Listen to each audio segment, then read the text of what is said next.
Hi friends, welcome to வீட்டு சமையல். நம்ம இன்னைக்கு விநாயகர் சதுர்த்தி ஸ்பெஷலாக பிடி கொழுக்கட்டை எப்படி செய்யறதுன்னு பார்க்க போறோம். இது செய்யறது ரொம்ப ஈஸி. ரொம்ப குறைவான நேரத்தில் ரொம்ப சாஃப்டான இந்த பிடி கொழுக்கட்டையை செஞ்சு முடிச்சிடலாம். வாங்க இன்னைக்கு ரெசிபி எப்படி செய்யலான்றதை பார்க்கறதுக்கு முன்னாடி நம்ம சேனல் வீட்டு சமையலை நீங்கள் இப்போ தான் ஃபர்ஸ்ட் டைம் பார்க்குறீங்கன்னா வீடியோ கீழே இருக்க ரெட் கலர் சப்ஸ்கிரைப் பட்டனை சப்ஸ்கிரைப் பண்ணிக்கோங்க. அப்படியே பக்கத்தில் உள்ள பெல் சிம்பலும் கிளிக் பண்ணிக்கோங்க. வாங்க இப்போ ரெசிபி போய் பார்க்கலாம். ஃபர்ஸ்ட் இந்த ரெசிபி பண்ணுறதுக்கு வெல்லத்தை கரைச்சி எடுத்துக்க போகிறோம். நான் இன்னைக்கு 250 கிராம் வெல்லத்துக்கு 1 டம்ளர் தண்ணி சேர்த்து கரைச்சிருக்கேன். அந்த மணல் எல்லாமே டெபாசிட் ஆகிரும் அடியில். இதை நம்ம ஃபில்டர் பண்ணி யூஸ் பண்ணிக்கலாம். பாருங்க, நம்ம பாகு பதத்துக்கு இல்லாமல் தண்ணீராக தான் எடுத்திருக்கோம். அடுத்து ஒரு கடாயில் நம்ம கரைச்சி வச்சிருக்க வெல்லத்தை சேர்த்துக்கலாம். ஸ்டவ்வை லோ ஃப்ளேம்லேயே வச்சுக்கோங்க. வெல்லம் தண்ணியை சேர்த்துட்டு கொதி வர ஆரம்பிக்கும் பொழுது கொஞ்சமா ஏலக்காய் பொடியை சேர்த்துக்கோங்க.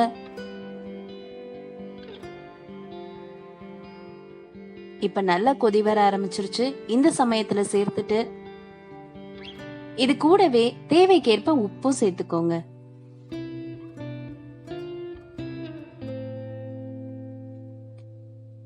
இதுக்கப்புறமா நம்ம துருவிய தேங்காயை சேர்த்துக்கலாம்.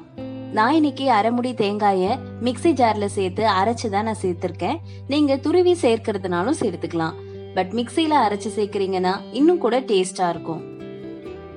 சேர்த்துட்டு நல்லா கலந்துருங்க.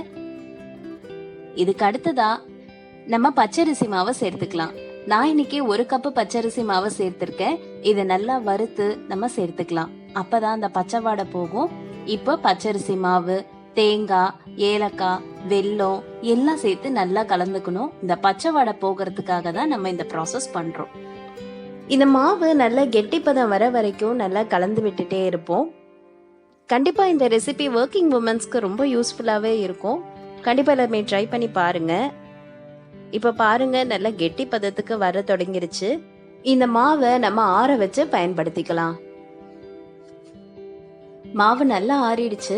இப்ப நான் கொஞ்சமா எடுத்து உங்களுக்கு உருண்டை போட்டு காட்டுறேன் பாருங்க.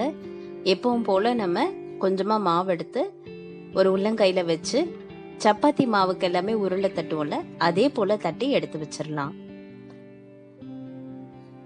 பாருங்க, நல்லா தயாராயிடுச்சு. எந்த ஒரு விரிசலும் இல்லாம. இல்ல அப்படின்னா இந்த மாதிரி பிடி கொழுக்கட்டையாவும் நீங்க செய்து பார்க்கலாம். இதுவுமே ரொம்ப யூஸ்ஃபுல்லா ஈஸியாவே இருக்கும். அப்படியே எப்பவும் போல கொஞ்சமா மாவெடுத்து நம்ம கையில ஒரு பிரஸ் பண்ணிட்டா போதும். இந்த மாதிரி இதே போல நான் எல்லா மாவுமே நான் தயார் பண்ணி வச்சுக்கிறேன்.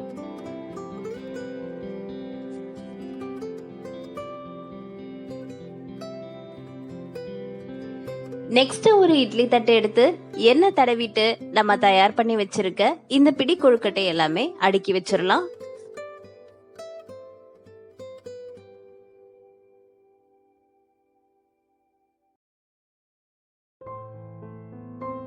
நெக்ஸ்ட் இட்லி பாத்திரத்துல தண்ணி நல்லா கொதி வந்ததுமே நம்ம இட்லி தட்டை சேர்த்து மூடி வச்சிடலாம். கூட இன்னும் கொஞ்சம் கொழுக்கட்டை இருந்தா கூட சேர்த்து வேக வைக்கலாம்.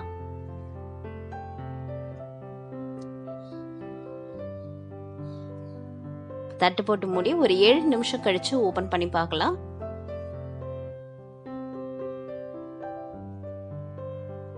அவ்வளவுதான் ஃப்ரெண்ட்ஸ், ரொம்ப ஈஸியா ரெடி ஆயிடுச்சு நம்மளோட பிடி கொழுக்கட்டை. இதுக்கு பாத்தீங்கன்னா நம்ம நெய் எதுவுமே கலக்கல. ரொம்ப வீட்டுல இருக்கிற பொருட்கள் வச்சு சீக்கிரமா தயார் பண்ணிட்டோம். இந்த விநாயகர் சதுர்த்திக்கு கண்டிப்பா இந்த கொழுக்கட்டையை ட்ரை பண்ணுவீங்க நான் நம்புறேன்.